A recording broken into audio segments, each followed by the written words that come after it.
story I'm about to tell happened to a young couple who had just moved into an old, cheap apartment in the city to start a new life.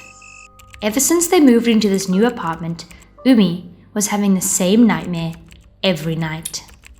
Higo was a hard-working man. He usually worked until 1-2 a.m.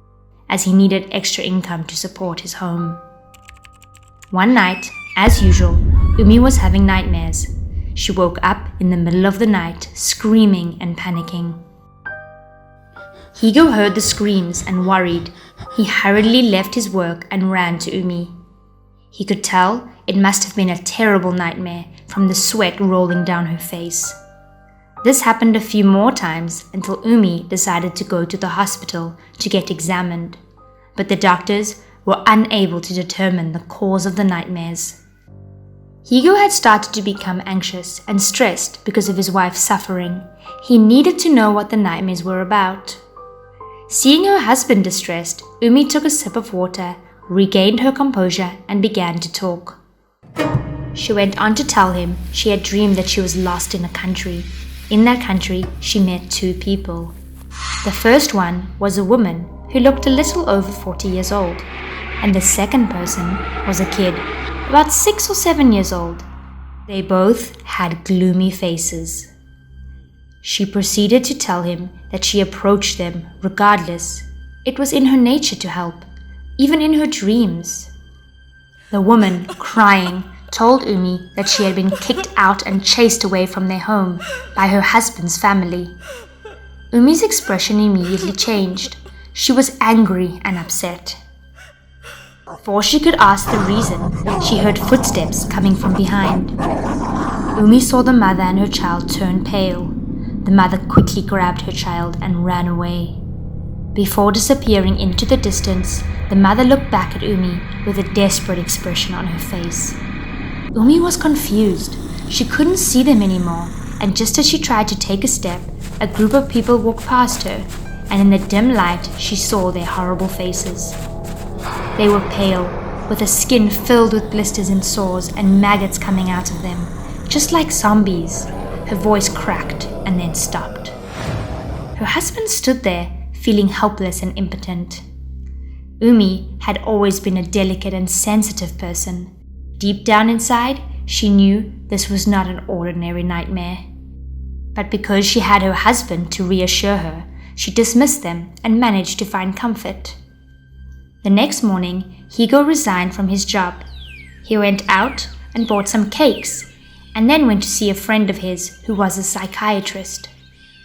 When he arrived, Higo told the whole story to his friend. His friend listened in silence. After he finished talking, his friend seemed surprised.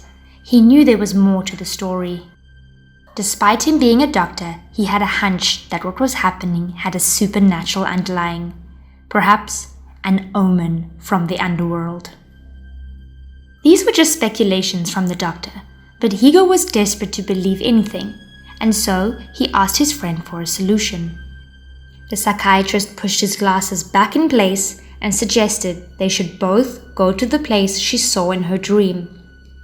And so they did. Higo and his wife booked the first train to the countryside, to the place she had seen in her dreams. After traveling for 2 hours, they arrived in the countryside. They were lucky enough to meet a couple of friendly farmers who pointed them in the direction of the house from Umi's dreams. Once they arrived, they noticed how old the house was. Most of the paint on the door had peeled off. It looked like it had been abandoned for a year or two. The door was locked, and the house seemed empty. Umi and Higo went back, disappointed for not having found anything helpful, but still determined to solve the mystery. Higo kept on reassuring his wife that everything would be okay and that they would eventually figure it out. They were both walking home along the pier when suddenly Umi's eyes lit up. She had an idea. Umi suggested they should go talk to the neighbors to see what they could find out. Fortunately, the people in this place were welcoming and friendly, so they took them into their home. Umi and Higo were offered some tea. They both sat down, a little more relaxed and glad to be around smiley faces. It did not take long until the neighbor told them to ask her what they had come there to ask. And so, Umi did not hesitate to ask about the mysterious house. As soon as the house was brought up, the neighbors' smiling faces suddenly changed. Noticing the change of expression, Umi and Higo guessed that it couldn't have been anything good. The kind neighbor hesitated at first, but after a moment of silence, she agreed to tell the whole story. She told them about the son from that family. Apparently, he was a womanizer who spent his days deceiving woman after woman. The son's name was Zen, and he, one day, broke up with a girl named Kara that he had been seeing when he found out she was pregnant. Desperate and heartbroken, Kara went to Zen's house, hoping that his parents would sympathize with her and talk some sense into their son. She was received with insults and curses. Zen's parents chased her away. Defeated and sad, she held her words back as tears poured down her eyes. But Zen's parents were unfazed. They pushed her and told her to leave. Thinking that there was just a misunderstanding, Kara tried to explain that the child in her womb was Zen's and asked them for support. But the more she talked, the angrier and more aggressive they became. They threatened her to leave, or else. Then, without a trace of shame, they pushed the pregnant woman out of the door. Despite receiving terrible curses and insults, Kara tried to stay strong. She had to be now.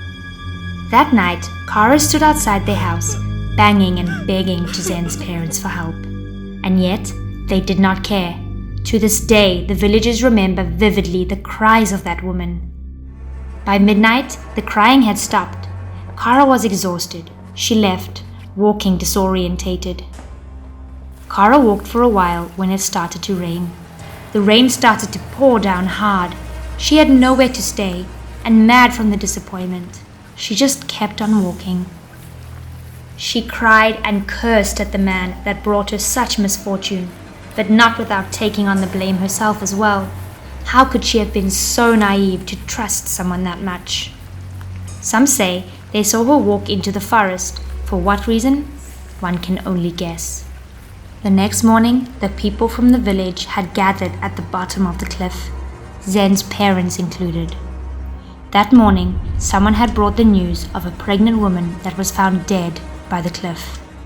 To no one's surprise, it was Kara. She lay there, dead, but with her eyes wide open and with an angry expression.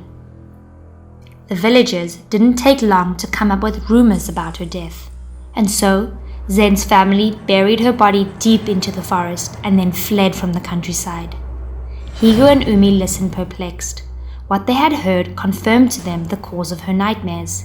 They said their goodbyes and went on to search for Kara's burial place. After a while of wandering in the forest, they stumbled upon a rising mass of ground. They figured this was the place, even if there wasn't a tombstone. The next day, the couple brought some monks to chant and bless the place to allow Kara to transcend to the next realm. They also carefully cleaned up the area and set up a tombstone for Kara.